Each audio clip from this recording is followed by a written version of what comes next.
Ready for a new book? The Little Green Envelope.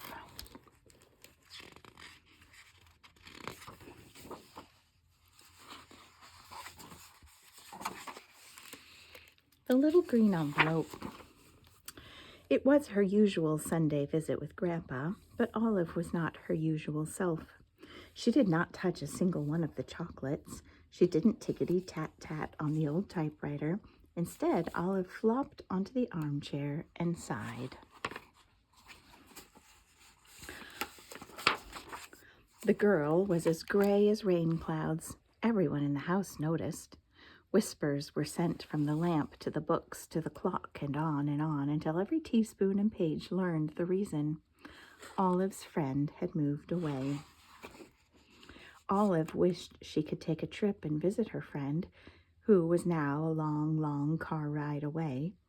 Until then, why don't you send your friend a letter? Grandpa suggested. Listening in was a little green envelope. This envelope knew how Olive felt. It too wished so much to travel. It used to sit neatly on a shelf and watch so many come and go. Freshly perfumed envelopes saying "Toodaloo" as they were toted away. Others, plain but uppity, filed in. And during a remarkable time each year, a flourish of envelopes would parade in and out of the house.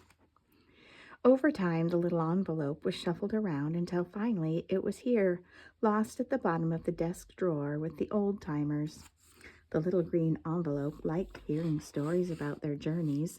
Some came by boat, crossing a wide blue sea, others by plane, crossing a wide blue sky.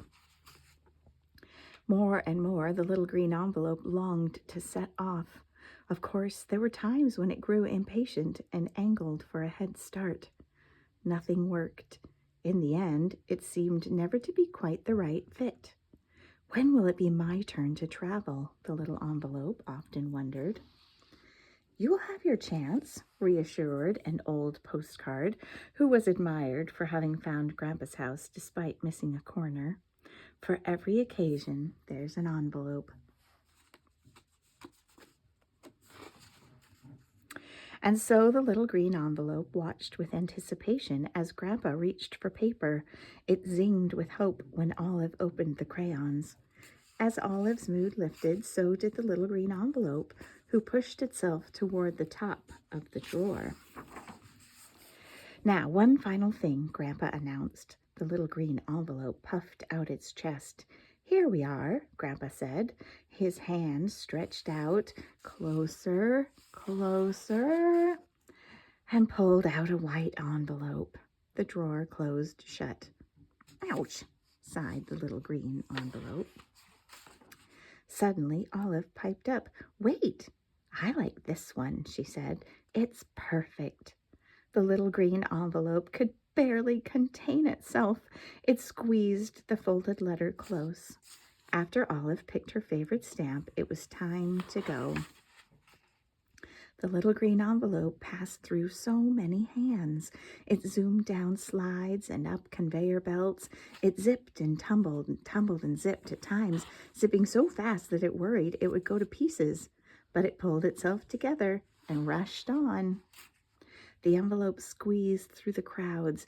It ka-thunked along roads. It wiggled its way to the top of the box just to poke out and catch the view. Finally, the little green envelope found itself bouncing in a mailbag. It looked up and saw a row of rooftops. Before long, it slipped through a door and fluttered to the floor. The envelope lay there for a moment. All the shimmying and scooting had come to an abrupt stop. Just as it began to think that this was the end of its journey, it was gently scooped up. The little green envelope had dreamed so much about setting out that it never thought about what it would find when it arrived, the unexpected joy on that small face. In fact, the envelope wished Olive could have seen it for herself, but it had a good feeling that she would read about it very soon.